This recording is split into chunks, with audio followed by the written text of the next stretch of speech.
जिंदगी में किसी भी मुकाम तक पहुंचने के लिए कड़ी मेहनत और किस्मत दोनों सफलता का आधार होते हैं, लेकिन इसके साथ साथ सही जानकारी का होना भी बहुत ज़्यादा ज़रूरी है। नमस्कार, मंजिल कार्यक्रम में आपका स्वागत है। आज का हमारा विषय है पेट्रो रसायन में शिक्षा व रोजगार। इस विषय पर चर्चा करने के लिए हमारे बीच स्टूडियो में उपस्थित हैं सीपेट बद्दी के director doctor UP Singh. Doctor आपका बहुत बहुत स्वागत है। नमस्कार जी, हिमाचल के दर्शकों को मेरी तरफ से नमस्कार, जय हिंद। डॉक्टर यूपी सिंह जी, आप सबसे पहले हमें ये बताइए कि हमने पेट्रोलियम के बारे में सुना है, पर ये पेट्रो रसायन है, ये क्या है? अगर हम लेमैन की लैंग्वेज में समझें तो धरती से जो निकलता है ऑयल, उसको हम क्रूड ऑयल बोलते हैं।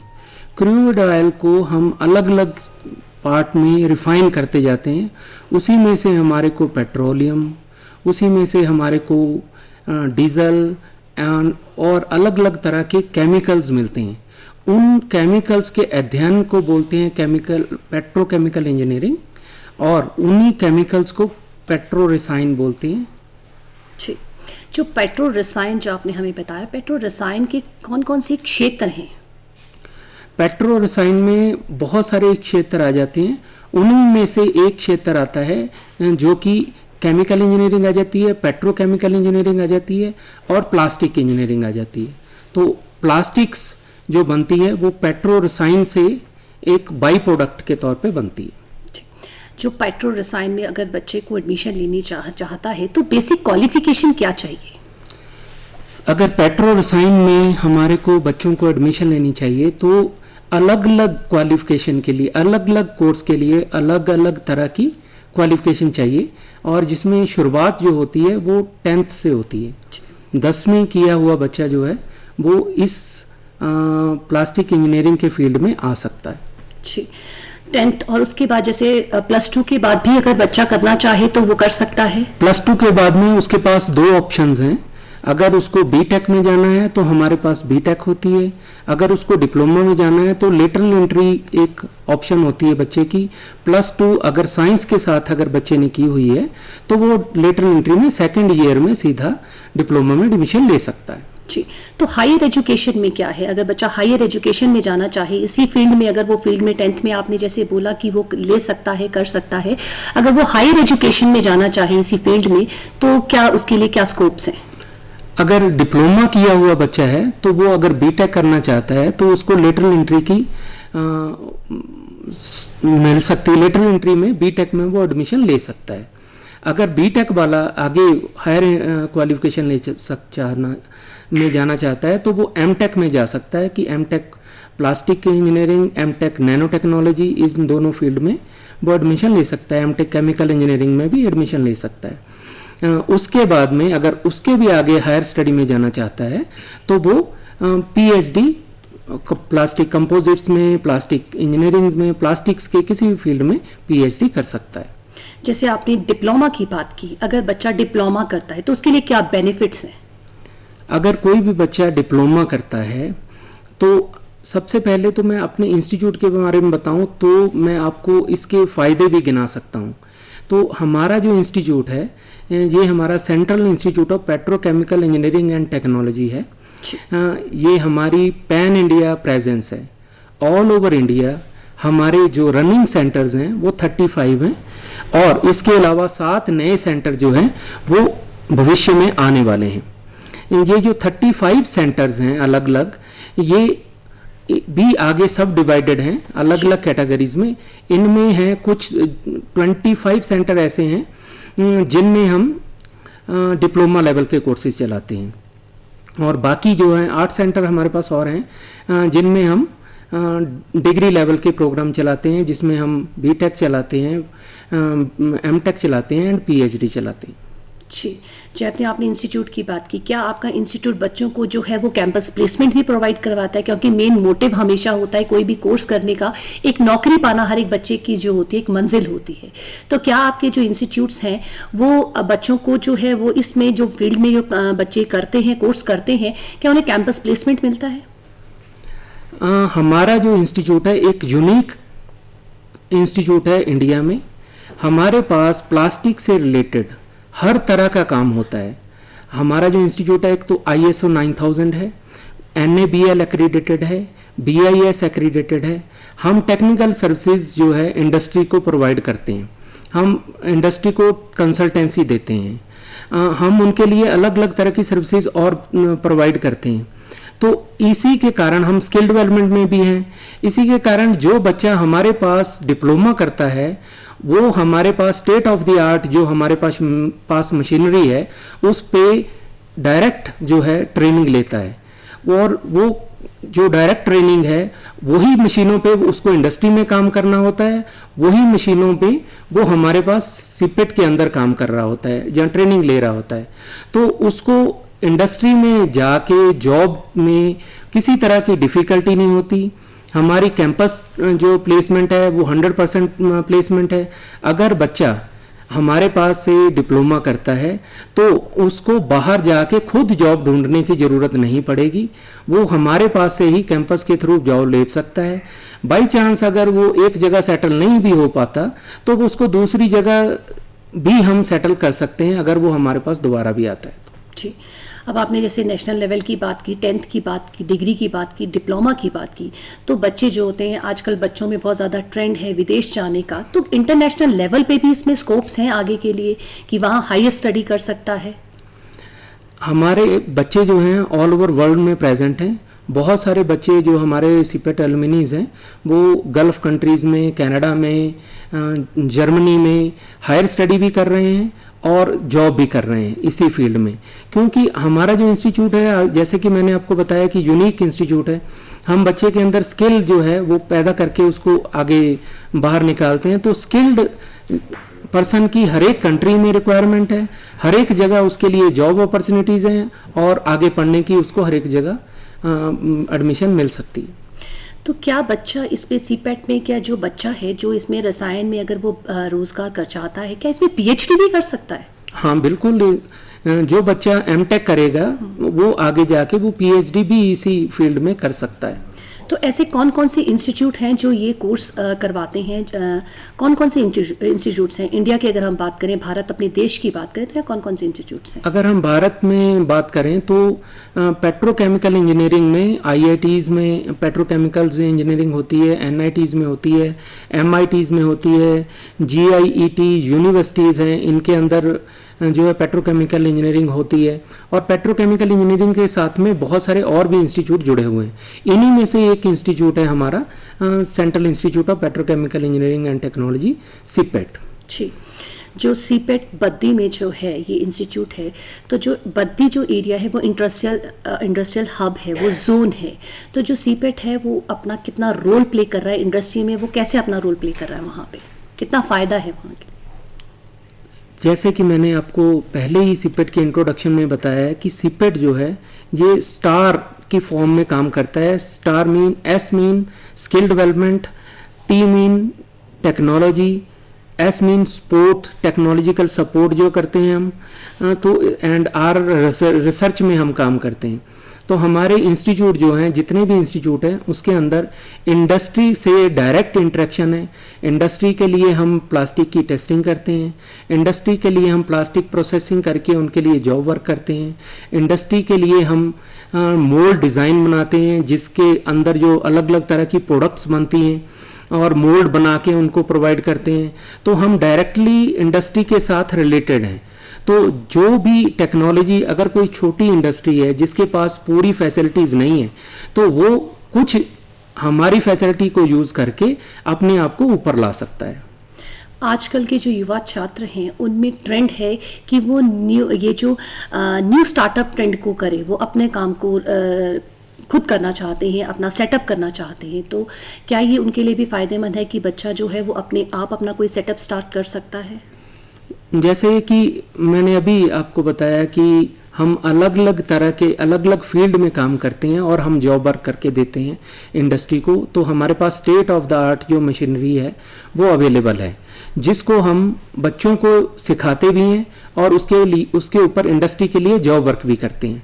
अगर कोई बच्चा अपना स्टार्टअप करना चाहता है तो बहुत ही कम इन्वेस्टमेंट में वो हमारे पास अपनी प्रोडक्शन कर सकता है उस प्रोडक्शन को वो मार्केट में सेल कर सकता है, और उसके बाद में जब वो अपने पैरों पे खड़ा होने की उसको उम्मीद हो जाए कि हाँ मैं अपनी प्रोडक्ट को मार्केट में सेल कर सकता हूँ और मैं इस्टेब्लिश हो सकता हूँ, तो अपनी मशीन लगा सकता है। उसके लिए अलग अलग बैंक्स जो हैं उसको लोन देती हैं और वो लोन लेके अपना सेटअप कर सकता है। इस तरह वो अपने स्टार्टअप में जाके अपना इंडस्ट्री को सेटअप कर सकता है। जो सीपेट है उसमें प्लास्टिक का बहुत ज़्यादा यूज़ होता है, तो प्लास्टिक का लोगों के बीच में मिथ है कि जो प्लास्टिक है वो बहुत हानिकारक है। इसके विषय में आप क्या कहना चाहते हैं? ये मिथ ही है कि प्लास्टिक बहुत हानिकारक है। प्लास्टिक एक्चुअली में हानिकारक नहीं है। ह्यूमन बीइंग जो है वो इसके लिए रिस्पॉन्सिबल है। हम रिस्पॉन्सिबिलिटी से प्लास्टिक्स को यूज़ नहीं कर रहे, इसीलिए इसका जो है उसको डिस्पोज ऑफ हम अपनी रिस्पॉन्सिबिलिटी के हिसाब से नहीं कर रहे, इसीलिए ये हानिकारक आपको दिखाई दे रहा है। प्लास्टिक को मिथ्या के तौर पे सिर्फ पॉलीथीन बैग के साथ में कंसिडर किया जाता है, जबकि प्लास्टिक्स जो है वो पॉलीथीन नहीं है। प्लास्टिक्स में बहुत प्रोडक्ट्स बनती हैं। प्लास्टिक इंडस्ट्रियल में जैसे कि होम अप्लाइंसेस हैं, सारे होम अप्लाइंसेस की बॉडी जो है वो प्लास्टिक्स में आती है। अगर हम और देखें यूटेंसिल्स हैं आज की डेट में, वो है स्विचेस हैं, इलेक्ट्रिकल वायर्स हैं, इन सब में प्लास्टिक्स आता है। इन जैसे कि इलेक्ट्रिकल वायरिंग है, घरों में कंस्ट्रक्शन में हमने यूज़ कर लिया, उसकी लाइफ तो 10 से 15 साल की है या 20 साल हम यूज़ ने उसको रिप्लेस नहीं करते, तो वो हानिकारक नहीं है, वो हमारे जीवन का अभिन्न अंग बन चुका है। जैसे कि आप टूथब्रश ले लीजिए, आप टूथब्रश को जो है प्लास्टिक के अलावा किसी और मटेरियल में रिप्लेस नहीं कर पाएंगे। तो ये सिर्फ मिथ है। प्लास्टिक जो है हमारे जीवन का अभिन्न अंग है, हमारे को अवेयर होना है कि उसको यूज कैसे करना है। तो सीपेट में क्या प्लास्टिक के अलावा भी कुछ और कोर्सेज भी है? हम प्लास्टिक से रिलेटेड अलाइड सर्विसेज जैसे कि मोल्ड मेकिंग है, ये प्लास्टिक्स का नहीं है, ये टूल रूम का सब्जेक्ट है। इसमें हम जो अपना कोर्स करते हैं DPMT, ठीक है, ये DPMT जो कोर्स है इसके अंदर हम प्लास्टिक भी पढ़ाते हैं, इसके साथ में उसको अलग अलग तरह की मशीनें जैसे कि CNC लेथ है, CNC मिलिंग है, CNC EDM है, वायर कट है, कन्वेंशनल मिलिंग मशीन्स हैं, कन्वेंशनल लेथ्स हैं, ग्राइंडर्स हैं, ये सब उनको चलाना सिखाते हैं। ये सारी मशीनें हमारे पास अवेलेबल हैं और यहाँ पर हम बच्चे हमारे ट्रेनिंग लेते हैं। तो ये जो कोर्सेज हैं, जैसे आपने अलग अलग कोर्सेज का नाम किया, तो इसके लिए स्पेशल कोई डिग्री चाहिए या स्पेशल कोर्स आप जो करवाते हैं तो उसकी अलग अलग उनको मिलती है या कॉमन एक डिग्री डिप्लोमा मिलता है? नहीं, हमारे पास जो है डिप्लोमा के 2 कोर्स चलते हैं। एक का नाम है डिप्लोमा इन प्लास्टिक टेक्नोलॉजी, दूसरे का नाम है diploma in plastic mould technology. ये दोनों का बेसिक क्वालिफिकेशन तो 10वीं है, लेकिन दोनों का एरिया ऑफ स्पेशलाइजेशन वो डिफरेंट है। जो प्लास्टिक DPT कोर्स है उसके लिए भी क्वालिफिकेशन 10वीं है, DPMT के लिए भी क्वालिफिकेशन 10वीं है, लेकिन DPT में जो बच्चा है उसकी स्पेशलाइजेशन होती है प्रोसेसिंग में। जो प्लास्टिक की प्रोसेसिंग करने में, जो भी हमारे घरों के सामान बनते हैं उनको प्रोसेस कैसे करते हैं, प्लास्टिक को प्रोसेस कैसे करते हैं, वो इस कोर्स के अंदर सिखाया जाता है। और जो DPMT है जिसमें मोल्ड मेकिंग है, उसमें उसको वो प्लास्टिक के प्रोडक्ट बनाने के लिए जो मोल्ड का डिज़ाइन होता है, जब मोल्ड बनते हैं वो कैसे बनते हैं, मेटल में कैसे काम करते हैं, एलाइड सर्विसेज में कैसे काम करते हैं, उसमें वो सिखाया जाता है। तो ये दोनों हैं। इसके अलावा हम जो करते हैं कोर्स वो है post graduation diploma in plastic processing and testing. ये हमारा कोर्स जो है ये BSc के बाद में होता है। BSc के बाद में और भी बहुत सारे कोर्सेज होते हैं, लेकिन ये एक यूनिक काइंड का कोर्स है जिसके बाद में जो BSc वाला बच्चा है वो टेक्नोक्रेट्स बन जाता है। वो ये कोर्स करता है, उसमें उनको प्लास्टिक प्रोसेसिंग से रिलेटेड, प्लास्टिक टेस्टिंग से रिलेटेड एंड मोल्ड के रिलेटेड सारी इंफॉर्मेशन, सारी उनको जानकारी दी जाती है, ट्रेनिंग दी जाती है। जब वो इसमें ट्रेंड हो जाता है तो वो इंडस्ट्री में काम करता है। जैसे कि आपको पता है कि इंडस्ट्री में अलग अलग लेवल्स होते हैं, ऑपरेटर लेवल हो गया, उसके बाद उसका सुपरवाइजर लेवल हो जाएगा, उसके बाद मैनेजर का लेवल हो जाएगा, उसके बाद MD हो जाएगा। इस तरह से अलग अलग लेवल्स हैं बड़ी इंडस्ट्रीज में। इसमें अलग अलग लेवल्स पे अलग अलग क्वालिफिकेशन के लोगों की ज़रूरत पड़ती है। तो सीपेट के पास इन सारे लेवल्स के लिए जो हैं बच्चे हैं। जी, ये सीपेट के ऐसे कौन कौन से कहाँ इंस्टीट्यूट्स हैं, और ये रसायन जो पेट्रो रसायन की कहाँ बड़े इंस्टीट्यूट्स कहाँ पे हैं, थोड़े हमारे दर्शकों को बताएंगे आप? सीपेट हमारा जो है पैन इंडिया प्रेजेंस है, और हमारा जो मुख्यालय है वो चेन्नई में है। हम यूएनडीपी की हेल्प से 1968 में जो है पहला सेंटर चेन्नई में खुला था। उसके बाद में धीरे धीरे हमारे जो सेंटर हैं बढ़ते गए, जैसे जैसे इंडस्ट्री की डिमांड इसके प्रति, प्लास्टिक के प्रति जो है बढ़ती गई, उस तरह से हमारे सेंटरों की गिनती भी बढ़ती गई। तो पहला सेंटर वहाँ पर है चेन्नई। उसके बाद पैन इंडिया में हर एक स्टेट में लगभग एक सेंटर है, कई स्टेट्स में सब सेंटर भी बने हुए हैं, लेकिन हिमाचल प्रदेश में हमारा एक ही इंस्टीट्यूट है, वो है बद्दी में, और यहाँ पर हम अलग अलग तरह के ये प्रोग्राम भी रन कर रहे हैं। और पेट्रो रसायन के कहाँ इंस्टीट्यूट्स है? जैसे कि मैंने पहले ही आपको बताया कि पेट्रो रसायन एक बहुत बड़ा विषय है।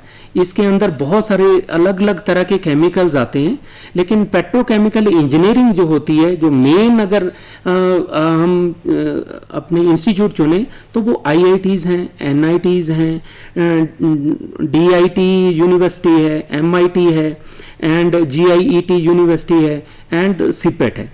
जी, जैसे बच्चा, आपने हमें बताया कि बच्चा अपना सेटअप भी डेवलप कर सकता है, तो क्या इस बच्चे को जब सेटअप डेवलप करता है, कोई ऐसी पॉलिसीज हैं, ऐसी स्कीम्स हैं जो उनकी हेल्प करें इस चीज़ के लिए? ये गवर्नमेंट ऑफ इंडिया की बहुत सारी स्टार्टअप की स्कीम्स हैं, उनके थ्रू वो लोन ले सकता है और अपना स्टार्टअप कर सकता है। सीपेट एक अलग तरह के इंस्टीट्यूट होने के कारण बच्चा हमारे पास डायरेक्ट आके, अगर उसके पास थोड़ी सी भी पूंजी है तो वो हमारे साथ कंसल्ट करके, अगर उसके पास कोई इनोवेटिव आइडिया है तो हमारे पास 3D प्रिंटिंग मशीनें हैं, हम उसका मॉडल डेवलप कर सकते हैं, उसी को वो चला के देख सकता है, यूज़ करके दे सकता है, और वो मार्केट में एक्सेप्टेबल है कि नहीं है उसको वो पता चल जाएगा। उसके बाद वो उसका मोल्ड बना सकता है, उसकी प्रोडक्शन बना सकता है, प्रोडक्शन कर सकता है, और उसको मार्केट में सेल कर सकता है। वो कम लागत में अपनी प्रोडक्शन करने के बाद में वहाँ से पैसे कमा के आगे इंडस्ट्री सेटअप करने के हिम्मत कर सकता है। इसमें जो बच्चों के है स्किल्स को भी इम्प्रूव किया जाता है। जो बच्चों में कोई ऐसे स्किल्स होंगे, जैसे कोई बच्चा जब ये कोर्स कर रहा होता है, तो जब बच्चे को लगता है, जब कोर्स करवा रहे होते हैं तो उसमें लगता है कि इस बच्चे में इस स्किल को करने का बहुत ज़्यादा वो है, तो इसमें स्किल्स को भी इम्प्रूव किया जाता है। जैसे कि हमारा जो इंस्टीट्यूट है ये AICTE अप्रूव्ड इंस्टीट्यूट है, तो एक तो परफेक्ट सिलेबस है, उसके अंडर ही उसको काम करना है, उसी के अंडर पढ़ना है। लेकिन अगर बच्चा चाहे कि वो DPT, जैसे DPT जो कोर्स है, मैंने आपको अभी इसका बताया कि वो कोर्स में बच्चा प्रोसेसिंग के ऊपर ज़्यादा कंसंट्रेट करता है, लेकिन अगर बच्चा चाहे कि मैं डिज़ाइनिंग में जाना चाहता हूँ, मैं 3D प्रिंटिंग में जाना चाहता हूँ, तो वो बच्चा वहाँ पर उसमें जाके, हमारे पास वो फैसिलिटीज़ हैं, उसमें ट्रेनिंग ले सकता है, और वो अपने आप को उसमें ज़्यादा स्किल लेके अलग तरह से अपना सेटअप कर सकता है। जैसे 3D प्रिंटिंग के बारे में आपने बात की, जो 3D प्रिंटिंग है, इसके लिए स्पेशल स्किल या स्पेशल, फिर वही मैं बात पूछना चाहूँगी कि इसके लिए भी स्पेशल डिग्री या डिप्लोमा चाहिए? नहीं, इसके लिए स्पेशल डिग्री या डिप्लोमा नहीं चाहिए। हमारे जो डिप्लोमा कर रहे हैं स्टूडेंट हैं, वही ये इस कोर्स में एडमिशन लेके इसमें आगे जाके शिक्षा प्राप्त कर सकते हैं, अगले फील्ड में कर सकते हैं। हाँ जी। जैसे आपने ये बताया, इस कोर्स में एडमिशन लेने के लिए फीस स्ट्रक्चर, हर बच्चा जो है वो एडमिशन लेने से पहले जो है सब चीज़ों को देखता है, तो फीस स्ट्रक्चर का क्या रहता है इसमें? सबसे पहले तो मैं ये बताना चाहूँगा कि हमारा जो कोर्स है ये हमारी वेबसाइट है सीपेट की, cpet.gov.in। इस वेबसाइट पे जाते हैं तो आप उसमें एडमिशन का पोर्टल है, उसमें जाके एडमिशन ले सकते हैं। उसी पोर्टल के अंदर हमारी फ़ीस की, अलग अलग कोर्स के फ़ीस की डिटेल है। अगर अप्रॉक्सीमेटली आपको मैं बताना चाहूँ तो जैसे ही मैंने बताया, PPT जो कि पोस्ट ग्रेजुएशन डिप्लोमा कोर्स है, उसमें अप्रॉक्सीमेटली जो है 22,000 जो है पर सेमेस्टर की फ़ीस लगती है। इसी तरह जो दोनों डिप्लोमा कोर्सेज हैं उसमें 18,700 18,700 के करीब जो है फ़ीस लगती है स्टार्टिंग में। और इसके अलावा जो है हॉस्टल की फ़ीस अलग है, अगर वो हॉस्टल में रहना चाहता है, अगर वो डेली अप डाउन करना चाहता है तो उसको उसकी कोई फ़ीस नहीं देनी पड़ती। देनी नहीं पड़ती। हाँ जी। तो जो ये हिमाचल में क्या पेट का एक ही इंस्टीट्यूट है, या पेट्रो रसायन के हम कहें कि हिमाचल प्रदेश में एक ही इंस्टीट्यूट है, या फ्यूचर में कुछ और ऐसे इंस्टीट्यूट खोलने की जो बच्चों के लिए अप्रोचेबल हो? बद्दी जो जगह है वो प्लास्टिक्स या मैन्युफैक्चरिंग की हिमाचल प्रदेश में हब है। बद्दी एक ऐसी जगह है जिसको आसपास 3 स्टेट लग रही हैं और एक यूनियन टेरिटरी लग रही है। उसमें पंजाब लग रहा है, चंडीगढ़ लग रहा है, उसके साथ में हरियाणा लग रहा है, उसके साथ में उत्तराखंड है, और दिल्ली के लिए डायरेक्ट कनेक्टिविटी उसको मिल जाती है। तो यहाँ पर इंडस्ट्री जो है बहुत ज़्यादा डेवलप हुई है। तो इसीलिए जो हमारा इंस्टीट्यूट है वो डायरेक्ट इंडस्ट्री को सर्विसेज देता है, इसीलिए ये सिपेट जो है बद्दी में है। बाकी अगर गवर्नमेंट ऑफ हिमाचल प्रदेश चाहेगी कभी भी तो वो उनकी डिमांड के हिसाब से वो हमारी मिनिस्ट्री के साथ में बातचीत करने के बाद और सेंटर भी खुल सकते हैं। जी, तो जो इंस्टीट्यूट जैसे ये खोला है आपने, तो इस इंस्टीट्यूट में बच्चों को जो आप प्रॉपर फैसिलिटीज़ जो है प्रॉपर कोर्सेज के प्रोवाइड करवाते हैं, तो इसके साथ साथ जो टीचर्स जो पढ़ाते हैं वहाँ पे उनकी क्वालिफिकेशन क्या है? उनकी क्वालिफिकेशन को आप किस तरह से देखते हैं? क्या बच्चा जो है ये सीपेट करने के बाद, ये कोर्स पेट्रो रसायन में कोर्स करने के बाद अगर वो अपना इंडस्ट्रियल सेटअप नहीं करना चाहता तो क्या वो पढ़ाई के में भी इसमें आगे कर सकता है? सबसे पहले तो मैं आपको यही बताना चाहता हूँ कि सीपेट के अंदर जितने भी लगभग हमारे फैकल्टीज़ हैं वो कहीं ना कहीं सीपेट के स्टूडेंट रह चुके हैं जी। और उसके बाद में ही वो फैकल्टी बने हैं, क्योंकि सीपेट अपनी तरह का एक यूनिक इंस्टीट्यूट है और प्लास्टिक्स में हम ही सिर्फ डिग्री या डिप्लोमा प्रोवाइड करते हैं। तो स्वाभाविक है कि हमारे बच्चे ही वापस आएंगे हमारे पास। तो हमारे जो भी टीचर्स हैं ये सारे के सारे जो हैं ये एज़ पर AICT जो रिक्वायरमेंट्स हैं उसको फुलफ़िल करते हैं और हमारे पास BTech, MTech, PhD तक के जो टीचर्स हैं एज़ पर AICT रिक्वायरमेंट वो काम कर रहे हैं। इसका अध्ययन करने के साथ बच्चा जो है जो अगर वो ये कोर्स करता है तो वो पढ़ा भी सकता है। मैं आपकी आपने इतनी अच्छी हमें जानकारी दी, उसमें क्या ये पर्यावरण को क्या इफेक्ट पड़ता है? क्या आप जैसे हम प्लास्टिक के बारे में आप बार बार मुझे बात कर रहे हैं, तो हम लोग कहते हैं कि जो प्लास्टिक है उससे पर्यावरण बहुत ज़्यादा प्रदूषित होता है, उसके बारे में आप क्या कहना चाहते हैं? प्लास्टिक के बारे में जैसे मैंने पहले भी बताया कि ये मिथ है सिर्फ कि प्लास्टिक जो है पर्यावरण को प्रॉब्लम क्रिएट कर रहा है, जबकि प्लास्टिक्स नहीं, हम यूज़र हैं। हम अब उसको ज़्यादा मात्रा में यूज़ करके उसको इधर उधर स्कैटर करके हम उसके साथ गंदगी फैला रहे हैं, जबकि प्लास्टिक तो न्यूट्रल मटेरियल है, इसको तो जहाँ रख दिया वैसे का वैसे ही पड़ा रहता है, ये अपने आप में तो कोई रिएक्शन नहीं दे रहा। और अगर इसको जलाते हैं इसका धुआं उड़ेगा तो हम ही जला रहे हैं उसको, तो प्रॉब्लम क्रिएट करेगा। हम उसको प्रॉपर डस्टबिन में डालें, वेट जो हमारी डस्टबिन होंगी उसमें वेट कूड़ा डालें, जिसमें ड्राई है उसमें ड्राई डालें, जो रिसाइकलेबल मटेरियल है उसको रिसाइकल में डालें। अगर हम उसको प्रॉपरली सेग्रीगेट करके पहले से यूज़ करेंगे तो वो जो रैग पिकर है उनके लिए भी इजी होगा, उनकी भी रोज़ी रोटी चलती जाएगी और वो रिसाइकल भी हो जाएगा। आज की डेट में पूरी सभी गवर्नमेंट सर्कुलर इकोनॉमी की तरफ ध्यान दे रही हैं। सर्कुलर इकोनॉमी में वही है कि एक प्रोडक्ट जो बनी उससे दूसरी प्रोडक्ट बने, उससे रोजगार मिले, तीसरी बने उससे रोजगार मिले, फिर से दोबारा वो अपनी पहली पोजीशन तक पहुंच सके। तो सर्कुलर इकोनॉमी को चलाने के लिए प्लास्टिक एक मेजर रोल भी प्ले कर रहा है कि हमारी प्रोडक्ट जो है वो पहले वर्जन मटेरियल में बनती हैं, फिर उसको रैग पिकर उठाते हैं, फिर उसको रिसाइकल किया जाता है, वहाँ पर मैन पावर लगती है, उसके बाद में फिर से उससे प्रोडक्ट बनती है जिसकी यूजेज अलग हो जाती है। फॉर एग्जाम्पल के तौर पे मैं बताऊं कि जैसे हमारे पास प्लास्टिक की चेयर्स हैं, अगर वो टूट जाएं प्लास्टिक की चेयर तो उनको हम रिसाइकल कर सकते हैं, उससे हम दोबारा गमले बना सकते हैं। तो इसी तरह अलग अलग प्रोडक्ट्स से हम अलग अलग प्रोडक्ट्स दोबारा रिसाइकल करके बना सकते हैं। जी, यूपी सिंह जी, आपने हमें इतनी अच्छी जानकारी दी और इस विषय में बताया कि जो प्लास्टिक का विषय है लोगों के दिमाग में बहुत ज़्यादा मिथ है इस चीज़ को लेके, जो आपने बहुत इस मिथ को दूर किया। आप हमारे इस कार्यक्रम में आए, आपका बहुत बहुत धन्यवाद।